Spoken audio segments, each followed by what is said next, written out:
Olá, seja muito bem-vindo,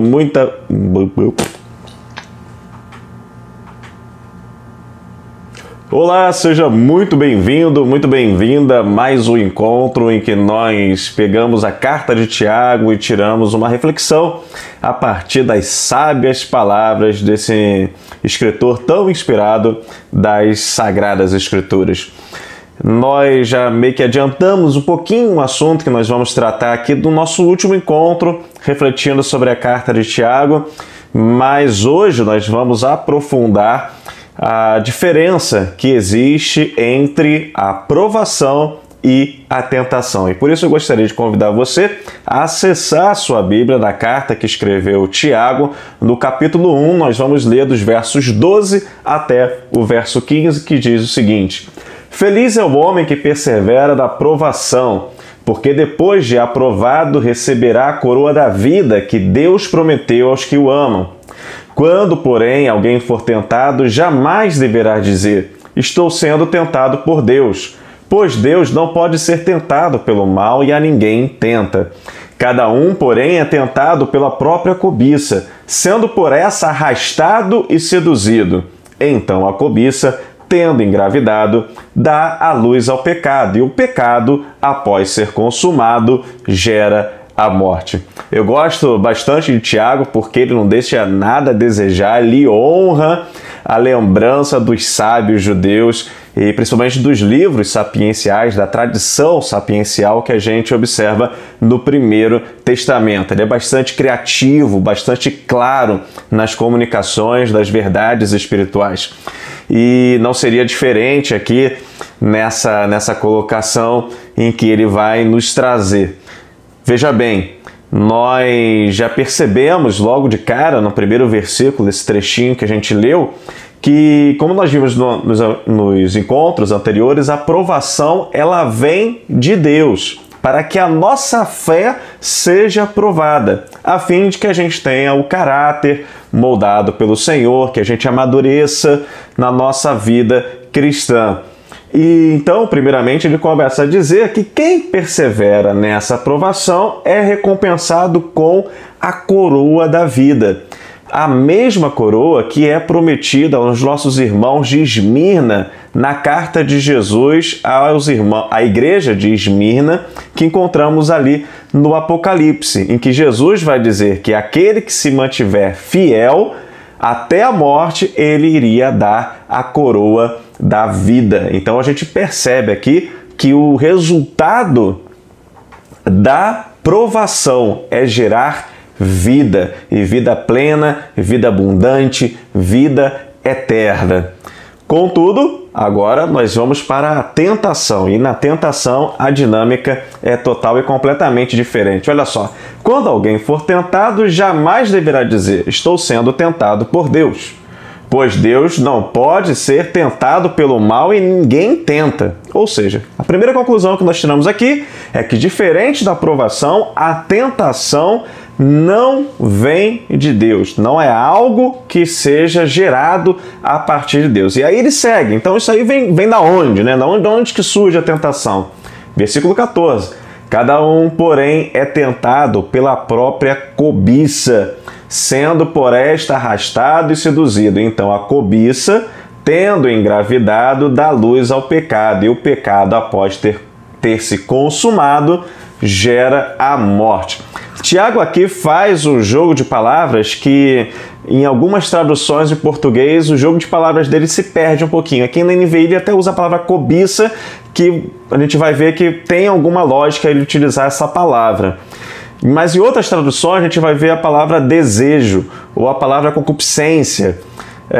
Se a gente for resgatar o texto grego, a palavra cobiça, desejo, no grego é epidímia, e a palavra pecado é amártia.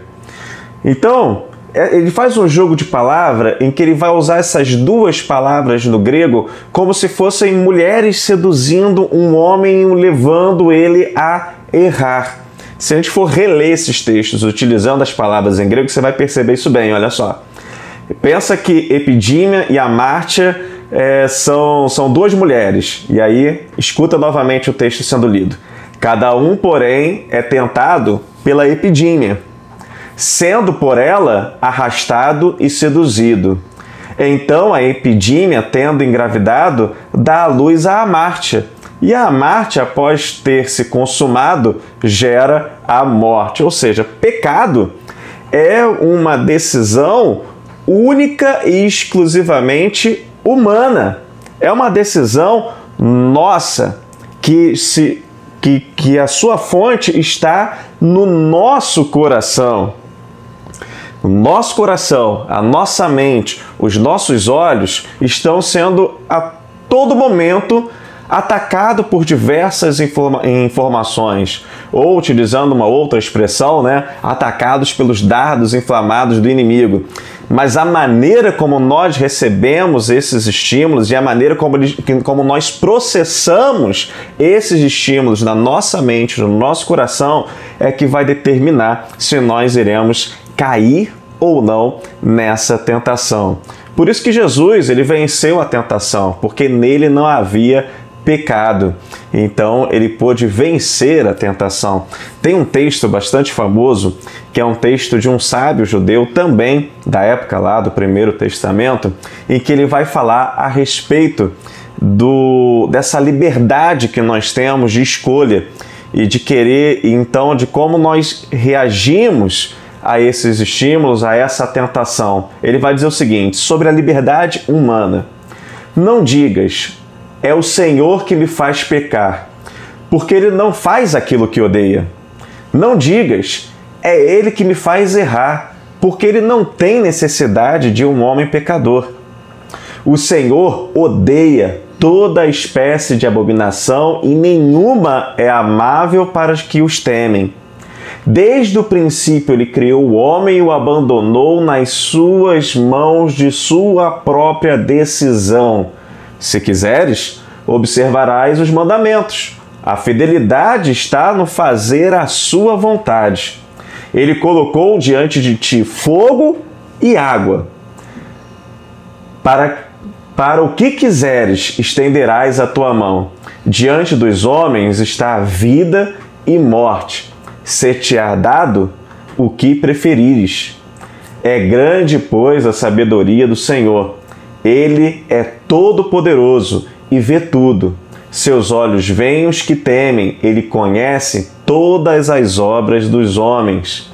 Não ordenou a ninguém ser ímpio e não deu a ninguém licença para pecar. E nisso está a grande beleza da criação da humanidade. Essa capacidade de decidir como reagir aos estímulos que nos chegam, entendendo que é no centro do nosso coração, é na nossa mente que vai ser gerado o impulso, ou um impulso para pecar e ceder então à tentação, ou o repelir esse estímulo para que a gente não caia nessa tentação.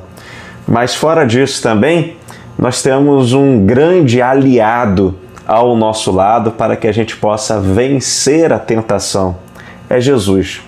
E eu gosto bastante de, quando nós pensamos nesse assunto, lembrar daquilo que escreveu o autor do livro de Hebreus, no capítulo 4, versos 14 a 16, em que ele vai dizer assim: portanto, visto que temos um grande sumo sacerdote que adentrou os céus, Jesus, o Filho de Deus, apeguemo-nos com toda a firmeza à fé que professamos.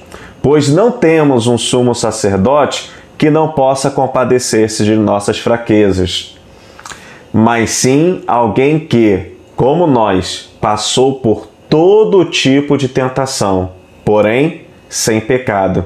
Assim sendo, aproximemo-nos no trono da graça com toda a confiança, a fim de que recebermos misericórdia e encontrarmos graça que nos ajude em momento de necessidade. Meus caros, essa é aquilo que a gente também vai encontrar ali na carta de João, né? Filhinhos, não pequeis, mas se vieres a pecar, tendes um advogado. É esse Jesus, que Ele compreende as nossas fraquezas. E se nós confessarmos os nossos pecados, Ele é fiel e justo para nos purificar dos pecados e novamente nos colocar em alinhamento com a boa, perfeita e agradável vontade do Senhor. Vamos orar mais uma vez? Peço a você que esteja abaixando a sua cabeça, fechando seus olhos, elevando seus pensamentos ao Senhor para orarmos. Santo Deus e Pai, nós queremos, Senhor, chegar mais uma vez ao Teu trono de graça para agradecer, Senhor, pela palavra que Tu nos entrega, tão clara, tão vívida, palavras tão sábias do nosso irmão Tiago.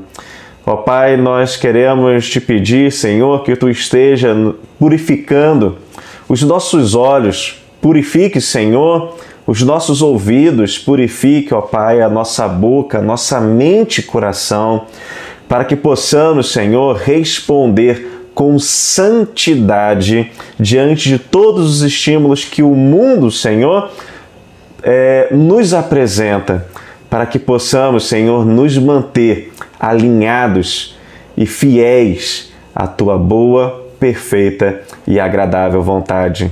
E é no nome, Senhor, daquele que venceu toda a tentação, porque nele não havia pecado nenhum, é que nós oramos. É no nome de Jesus.